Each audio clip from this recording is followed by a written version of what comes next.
Hello everyone, आशा करता हूँ आप सब लोग अच्छे ही होंगे। आज हम पढ़ने वाले हैं class 10 history nationalism in India and this is the fifth part. In this video we shall learn about the non cooperation movement, the rest part of non cooperation movement, the tribal, how tribal entering into the non cooperation movements and the plantation workers. First of all, for Swaraj, the tribal in the Garden Hills, Andhra Pradesh, to entrance a militant Gorial movements spread in 1920s. Militant Gorial movements क्या है समझते हैं पहले।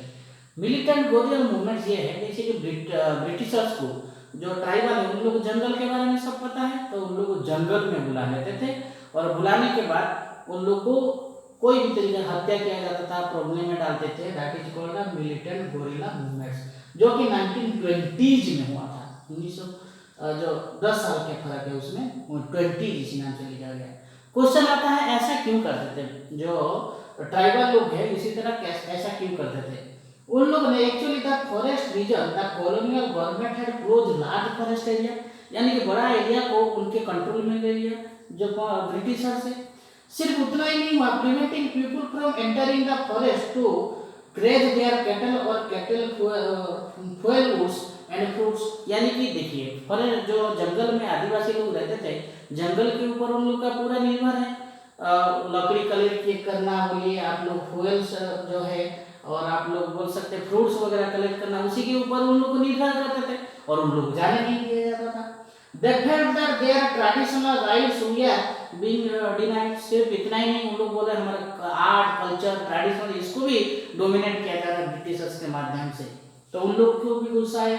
सिर्फ उतना नहीं, the government began forcing them to contribute beggar for the road buildings, road और building वगैरह जो बनाया जाता था उन लोग को जोर जबरदस्ती काम करने लिया जाता था। जैसे बेगर के बारे में बताया था, उन लोग वजह से नहीं देते थे, फ्री ऑफ कॉस्ट में काम कराते थे, तो गुस्सा आएगा है। So the hill people revolt, इसके चलते जो ट्राइबल पीपल ने रिवोल्ट करना शुरू कर देते थे। एक्चुअली उन लोग का एक लीडर थे जिसको अलूरी सीताराम राजू के नाम पे जानते थे, जो आंध्र प्रदेश के बारे में अभी बात किया जा रहा है। अलूरी सीताराम राजू के बारे में पढ़ते हैं।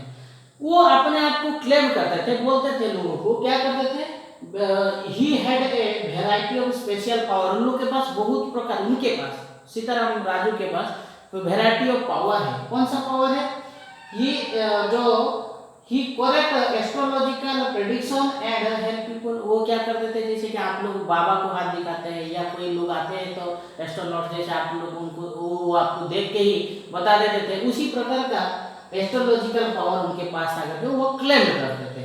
He could survive even bullet shot, वो भी ऐसे बोलते थे मैं अगर उनको बुलेट शॉट भी अगर लग जाता है तो फिर भी जिंदा रह जाते थे। सोच लीजिए, वो अपने आप को ऐसे प्रोक्लेम करते थे। द रिबेल प्रोक्लेम दैट, तो उनको बिलीव नहीं होगा ट्राइबल लोग को, क्या प्रोक्लेम करते थे, he was a incarnation of God, यानी कि भगवान का ये दूत है, हम भगवान मानेंगे। यानी कि अल्टरनेटिवली आप लोग बोल सकते हैं ये भगवान तरह पूजा पाते थे, किसके माध्यम से, ट्राइबल लोगों के माध्यम से। He inspired by Gandhi ji and pressured people to wear khadi and give up drinks. सिर्फ उतना नहीं, लेकिन वो गांधी जी के इंस्पिरेशन से इंस्पायर्ड थे गांधी जी से, तो उसी तरह लोगों को बोलते थे आप लोग स्वदेशी चीज जो है खादी पहना कीजिए, ड्रिंकिंग जो अल्कोहलिक पार्ट है उसको ड्रिंक ना कीजिए, इसी तरह बोलते थे। लेकिन एक उनका था, ये वाले पॉइंट में बता रहे थे, जो थर्ड पॉइंट में इधर लिखा गया है उससे बता रहे थे क्या है, हमें जो आज़ादी है नॉन कोऑपरेशन के माध्यम से सिर्फ नहीं होगा, हम लोग जिस तरह ब्रिटिशर्स हमारे ऊपर फोर्स कर रहे हैं हम भी उसी तरह फोर्स करेंगे, ये वाले पॉइंट बता रहा है। फिर बात किया जा रहा है, उन लोग ने क्या करते थे, उनको भगवान की तरह ट्राइबल्स लोग मानते थे, तो ट्राइबल लोगों को उनके बाद मानने के बाद ट्राइबल लोगों ने क्या किया, ब्रिटिश ऑफिसर के ऊपर मास किया, मतलब मारने का, उन लोग का अपहरण करने का, इसी तरह बात किया करते थे। यानी कि क्यों ना, अलूरी सीताराम राजू का बात मानते थे। तो यह था किस तरह ट्राइबल लोगों ने नॉन कोऑपरेशन मूवमेंट में योगदान दिया। फिर बाद में आते हैं Swaraj in plantation, plantation farmers के प्रति किस तरह इस प्रकार का जो नॉन कोऑपरेशन का आइडिया आया। Actually under the Inland Emigration Act 1859 plantation workers were not permitted to leave the tea garden without permission. यानी कि जो आसाम के बारे में खास करके मैं बात कर रहा हूँ, ये जो असम जो है, असम की टी गार्डन में जो काम करते थे उन लोगों को एक एक्ट बनाया गया था उन लोग के लिए, इमिग्रेशन इनलैंड इमिग्रेशन एक्ट 1859 में। यानी कि जो खेत करते थे उन लोग को बिना परमिशन से अपने घर ना इधर प्लांटेशन फार्म के अंदर एंट्री नहीं दिया जाता था। बिना परमिशन तो दूर की बात है, in fact they were readily given such permission. कभी कभार ऐसे भी परमिशन मिलता था, परमिशन तो मिलता ही नहीं था मान के चलिए। तो उन लोगों का एक उद्देश्य था कि नॉन कोऑपरेशन मूवमेंट चल रहा है तो उन लोग का एक राइट था, need a right that to move freely in and out where they were enclose. जिस जगह में उन लोग नजरबंद बोल सकते हैं उसी तरह उन लोग बंद है, जिस जगह में से बाहर आना जाना नहीं है उस जगह से उन लोग फ्री घूमना चाहते थे। तो थाउजेंड्स ऑफ वर्कर जो है उन लोग गांधी जी के ऊपर बिलीव करते थे, अभी गांधी राज आने वाला है, इसी तरह सोच के वो सब स्ट्राइक में रैलीज वगैरह में जो प्लांटेशन वर्क को छोड़ के उन लोग उसमें योगदान दिए।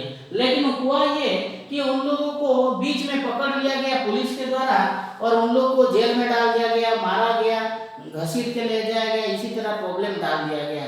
यानी कि इस प्रकार का क्या चलता रहा, प्लांटेशन फार्मर्स के माध्यम से उसी तरह चलता रहा। लेकिन एक चीज मैं बता दूं, जैसे कि आप लोग स्वराज प्लांटेशन फार्म का चैप्टर खुलेंगे, उसका फर्स्ट पैराग्राफ का फर्स्ट लाइन में लिखा गया है, different people had their own understanding of Mahatma Gandhi and the nation Swaraj, ये बताया गया है।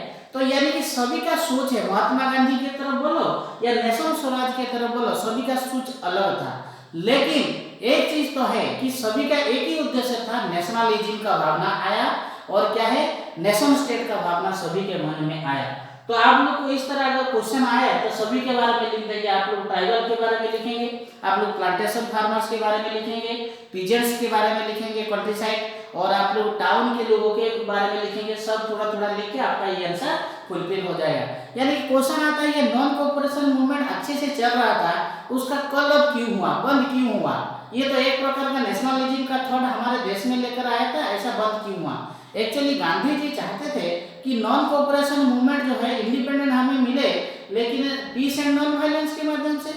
लेकिन आप लोग को बता दूं, उत्तर प्रदेश का गोरखपुर जगह में चौरी चौरा नाम की एक जगह है जो 1922 में इंडिया के कुछ लोगों ने जो रिबेल कर रहे थे, प्रोटेस्ट कर रहे थे, एक्चुअली प्रोटेस्ट करते समय जो पुलिस वाले ने उनको क्या किए ना अटैक किए। तो गुस्से में थे लोगों ने क्या किए, उस थाने में जो पुलिस जितना थे उनमें से लगभग 22 लोग थे पुलिस वाले और 3 सिविल पुलिस, 22 लोगों को मार दिया गया। तो गांधी जी ने क्या कर दिया, नॉन कोऑपरेशन मोड से कॉल्ड ऑफ हो गए।